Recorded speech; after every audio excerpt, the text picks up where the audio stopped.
Hello again. Today we're going to be talking about direct variation. We're going to talk about what that means as far as equations go, functions, and graphing those functions.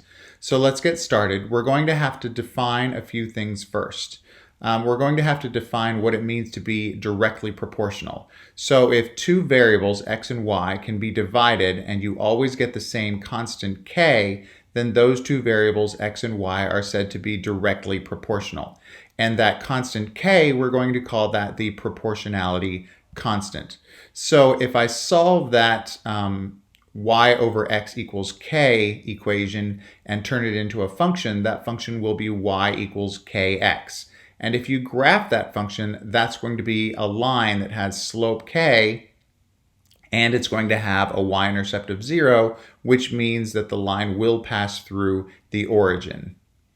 So here's an example that I've created. I am comparing the side length and perimeter of several equilateral triangles. And I'm just going to graph the relationship to show that the perimeter is directly proportional to a side length x.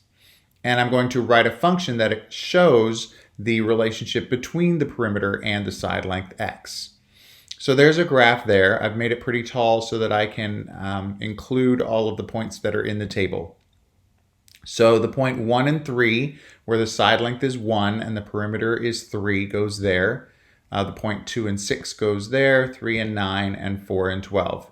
And so if I try and join those, it does actually make a line. The slope of that line is 3, and the y-intercept is 0. It does go through the origin. So the function itself would be perimeter equals 3 times side length x, or p equals 3x. Another thing we can do to use directly proportional variables is I can solve equations. So sometimes I know two variables are directly proportional, and I know that there is one x and one y, a pair that I know, but I'm missing one value of another pair, and I need to figure out what that missing value is.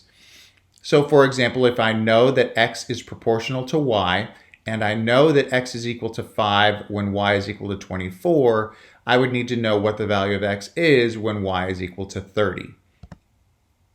So since x and y are directly proportional, I can say that the first y over the first x is equal to the second y over the second x, and I can set up the equation that way.